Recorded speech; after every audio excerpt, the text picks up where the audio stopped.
சமையல் எரிவாயு சிலிண்டர் தட்டுப்பாட்டை கண்டித்து மதச்சார்பற்ற முற்போக்கு கூட்டணி சார்பில் மயிலாடுதுறை மாவட்டம் குத்தாலம் பேருந்து நிலையத்தில் மார்ச் 15 அன்று காலை திராவிட முன்னேற்றக் கழக உயர்நிலை செயல்திட்ட குழு உறுப்பினர் குத்தாலம் கல்யாணம் அவர்களின் தலைமையில் நடைபெற்றது.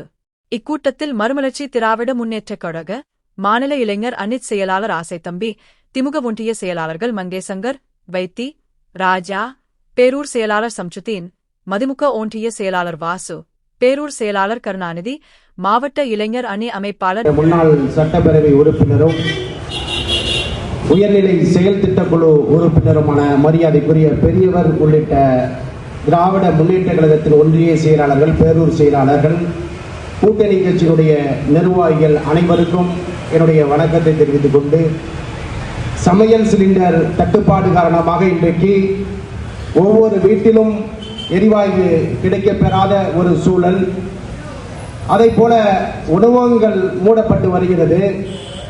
கல்லூரியிலே படிக்கக்கூடிய மாணவர்கள் தங்கும் விடுதிகளிலே அவருக்கு உரிய உணவுகள் கிடைக்கப்பெறவில்லை. சில கல்லூரிகளிலே அவர்கள் வீடுகளுக்கு திரும்ப செல்ல வேண்டும் என்று அறிவுறுத்தப்படுகிறார்கள். இதனால் மாணவர்களின் கல்வி பாதிக்கப்படுகிறது. கள்ளச்சந்தையில் சிலிண்டர் 1500 முதல் 4000 ரூபாய் வரை விற்கப்பட்டு வருகிறது.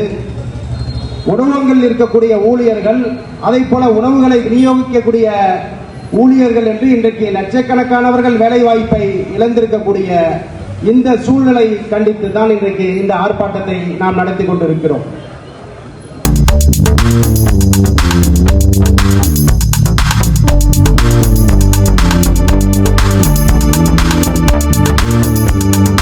எந்த ஒரு நாடாக இருந்தாலும் ஒரு போர்க்கால சூழல், ஒரு அவசர கால சூழல் அல்லது ஒரு பாதுகாப்பற்ற சூழல் ஏற்பட்டால் அங்கே எதிர்கால தேவைக்காக எனக்கு முன்னாலே பேசிய அண்ணன் துரைராஜ் அவர்கள் குறிப்பிட்டாரு, ஒரு பாதுகாப்பு ஏற்பாடுகளை செய்து கொள்ள வேண்டும்.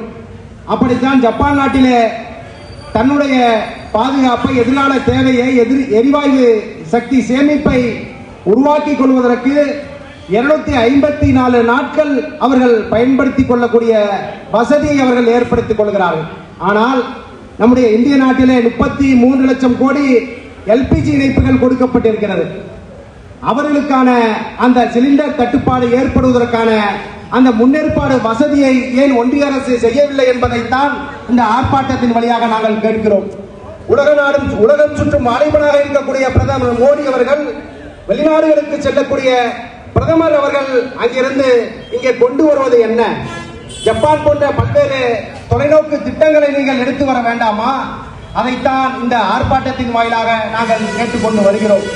அது மட்டுமல்ல பெரியவர்களே, இன்றைக்கு இந்திய நாட்டிலே ஒன்றிய அரசாங்கம் சர்வதேச எரிசக்தி முகமை என்று சொல்லக்கூடிய அந்த நிறுவனம் நம்முடைய ஒன்றிய அரசை நீங்கள் எரிவாயு சக்தி சேமிப்பை உருவாக்கிக் கொள்ள வேண்டும் என்று எச்சரித்த போதும் கூட, அதே போல ஐரோப்பிய நாடுகள், தங்கள் நாடுகளிலே இருக்கக்கூடிய நாடுகள் 30% சேமிப்பு சக்தியை நீங்கள் உருவாக்க வேண்டும் என்று குறிப்பிட்டும் கூட அதை எவற்றையும் கண்டுகொள்ளாமல் இன்றைக்கு இந்த பட்ஜெட்டிலே ஒதுக்கிய நிதியை கூட மிகுந்த சொற்ப அளவிலே அந்த நிதியை ஒதுக்கி இருக்கிறார்கள்.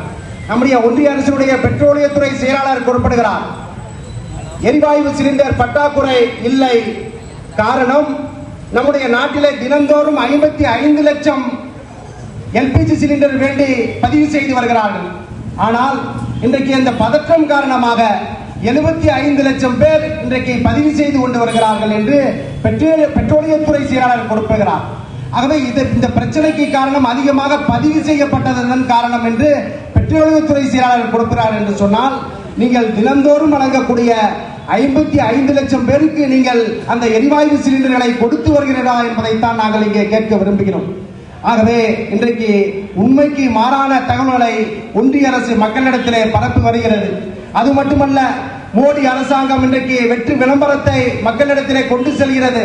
மதுரை எய்ம்ஸ் மருத்துவமனை 2015 அடிக்கல் நாட்டப்பட்டு இன்றைக்கு பல ஆண்டுகள் ஆகியும் கூட இன்றைக்கு இந்த மார்ச் மாதம் 8ஆம் தேதி தகவல் அறியும் உரிமை சட்டத்திலே கிடைக்கப்பட்ட தகவலின்படி 47% பணிகள் தான் மதுரை எய்ம்ஸ் மருத்துவமனை பணிகள் நிறைவு பெற்றிருக்கிறது.